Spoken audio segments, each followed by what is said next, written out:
अब सीधा रुख करेंगे प्रेस कॉन्फ्रेंस की तरफ, जहां पर बीजेपी प्रदेश अरुण प्रभारी प्रेस कॉन्फ्रेंस को संबोधित कर रहे हैं। सुनिए। 23 जून डॉक्टर श्यामा प्रसाद मुखर्जी जी के बलिदान दिवस है। एक भारत श्रेष्ठ भारत के लिए उन्होंने प्राणों की आहुति दी। 23 जून को उनको श्रद्धांजलि देते हुए उस दिन से वृक्षारोपण का कार्यक्रम शुरू होगा। पूरे देश भर में कार्यकर्ता बूथ स्तर तक वृक्षारोपण का काम ये 6 जुलाई तक करने वाले हैं। संगठनात्मक जानकारी के संबंध में मैं बताना चाहूंगा कि सभी प्रदेशों की कार्यसमिति 10 जून तक, जिलों की कार्यसमिति 20 जून तक और 30 जून तक मंडलों की कार्यसमिति संपन्न होगी। भारतीय जनता पार्टी निरंतर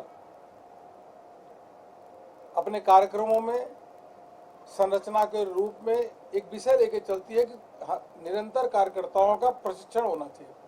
हमें बताते हुए हर्ष हो रहा है कि सभी जिलों में और लगभग सभी मंडलों में ट्रेनिंग कैंप पूरा संपन्न हो चुका है और प्रदेशों के प्रशिक्षण वर्ग जो शुरू हो रहे हैं वह जुलाई तक सभी प्रदेशों में 3 दिन का प्रशिक्षण वर्ग भारतीय जनता पार्टी के संपन्न हो जाएंगे।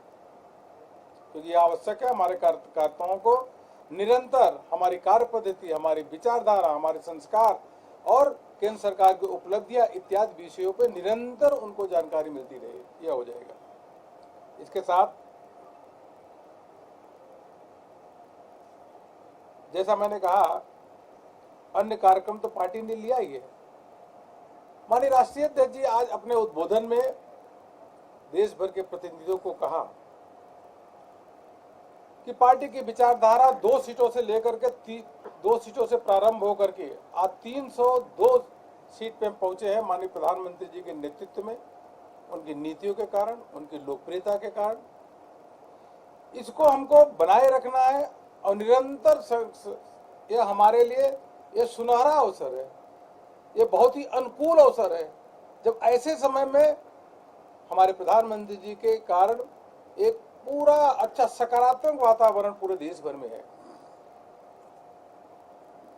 उन्होंने यह भी कहा कि कई जनरेशन, आज हम 2 से 302 में पहुंचे हैं, 4 जनरेशन के लोगों ने अपने जीवन को खपा दिया है। इसलिए कमल पुष्प में के माध्यम से जो कार्यकर्ताओं ने त्याग और तपस्या देकर के पार्टी को लगातार यहाँ तक सींचा है, बढ़ाया है, उनके बारे में निरंतर अध्ययन करना चाहिए और चर्चा करना चाहिए। उससे प्रेरणा मिलती है।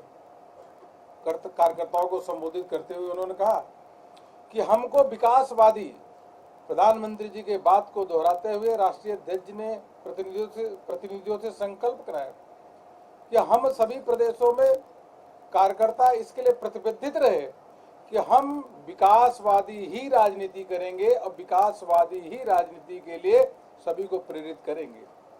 विपक्ष की पार्टियां हमें अवश्य रूप से जाति, धर्म, मजहब के आधार पे हमको दूसरे तरफ खींचने का काम करेंगी, लेकिन हमको उनके उलझन में नहीं पड़ना है, उनके एजेंडा में नहीं जाना है, क्योंकि वो देश को तोड़ने वाली, जातियों को जाति से लड़ाने वाली इस प्रकार की विपक्ष की पार्टियां राजनीति कर रही हैं। हमको पूरा का पूरा ध्यान हमको विकासवादी ही राजनीति पे करना है और कोशिश करना है कि विकासवादी ही राजनीति पे विपक्ष की पार्टियां भी आकर के खड़े हों। इसके लिए हमको यह प्रयत्न करना है। इसलिए हमको बिल्कुल यह बात स्पष्ट है कि हमारा एजेंडा क्लियर है।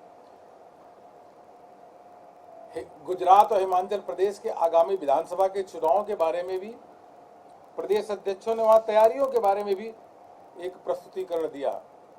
गुजरात के प्रदेश अध्यक्ष CR पाटिल जी ने गुजरात के जो अभी तक चुनावी तैयारी है उसके बारे में उन्होंने बताया। उन्होंने कहा कि 9 विधानसभा के उपचुनाव हुए हैं। 9 की 9 विधानसभा चुनाव भारतीय जनता पार्टी जीती है। इन 9 सीटें कांग्रेस की थी। इसके साथ ही एक 31 जिला पंचायत के चुनाव, 31 जिला पंचायत वहां पे हैं। भारतीय जनता पार्टी 31 में 31 जिला पंचायत जीती है। 31 के जिला पंचायत अध्यक्ष भारतीय जनता पार्टी के हैं। और अभी के चुनाव में 81 नगर पालिका के जो चुनाव हुए वहां 79 भारतीय जनता पार्टी जीती है, 79। इस तरीके से भारतीय जनता पार्टी का अच्छा तैयारी भी है और उसी के साथ का 9 लाख भारतीय जनता पार्टी के कार्यकर्ताओं को बूथ तक की जिम्मेदारी दी गई है।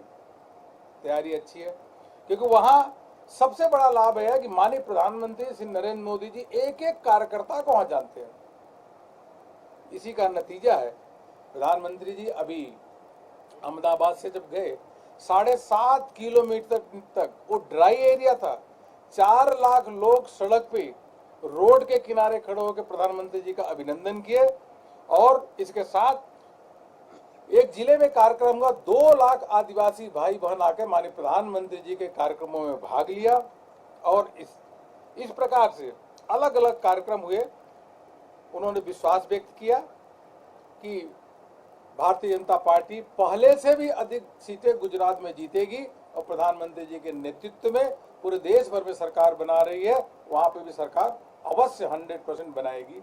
इसी के साथ साथ हिमाचल प्रदेश के चुनाव के बारे में, वहां तैयारियों के बारे में हमारे वहां के अध्यक्ष सुरेश कश्यप जी ने उसकी पूरी जानकारी दी और यह पदाधिकारी बैठक में इस प्रकार से चर्चा होती भी है। उन्होंने कहा 7,800 बूथ है, सभी बूथ की कमेटी बन गई है, बूथ पे त्रिदेव की रचना हो चुकी है, त्रिदेव के घर पे उनका स्टिकर चिपक रहा है और इसी के साथ साथ उन्होंने यह भी कहा कि माननीय प्रधानमंत्री जी के नेतृत्व में जो गरीब कल्याण योजनाएं हैं एक एक घर तक हिमाचल प्रदेश में पहुंची है और वहां की सरकार भी बहुत अच्छा काम कर रही है, सुशासन के मार्ग पे काम कर रही है। भारतीय जनता पार्टी अपनी चुनावी तैयारियां में जुटी है, वहीं कांग्रेस पार्टी हिमाचल प्रदेश में उनका बिल्कुल घर डिवाइडेड हाउस है, लीडरलेस पार्टी है और आम आदमी पार्टी का तो बिखराव हो गया। उनके प्रदेश अध्यक्ष, प्रदेश संगठन मंत्री और महिला मोर्चा के उनके प्रदेश के अध्यक्ष भी छोड़ के चले गए, इसलिए आम आदमी पार्टी का वहां धीरे धीरे अस्तित्व लगभग समाप्त हो गया। इन सब विषयों में विशेष रूप से चर्चा हुई है, ये मुझको आपसे बताना था। और राष्ट्रीय अध्यक्ष जी ने सभी कार्यकर्ताओं से कहा कि यह हम चूंकि वरिष्ठ कार्यकर्ता बैठे हैं, हमें अगली पीढ़ी को भी तैयार करना है, नेक्स्ट जनरेशन के लोगों को आगे बढ़ाना है, निरंतर बढ़ा भी रहे हैं।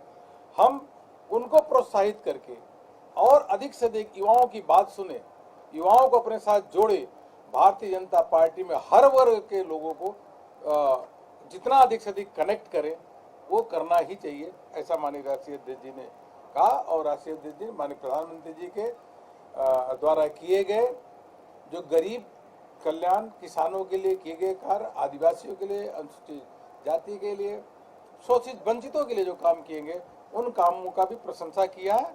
और वैक्सीन के लिए जो 191 करोड़ वैक्सीन लगा है, उन्होंने कहा यह 191 करोड़ वैक्सीन इसलिए ही संभव हुआ है क्योंकि देश का नेतृत्व देश के प्रधानमंत्री श्री नरेंद्र मोदी जी कर रहे हैं। यही मुझको आपसे करना था। आपको कोई प्रश्न हो तो जरूर मैं पूछूंगा और कहूंगा। और राजस्थान के बारे में भी जिक्र आया है। फिलहाल इस बुलेटिन में इतने, देखते रहिए इंडियन न्यूज़ राजस्थान।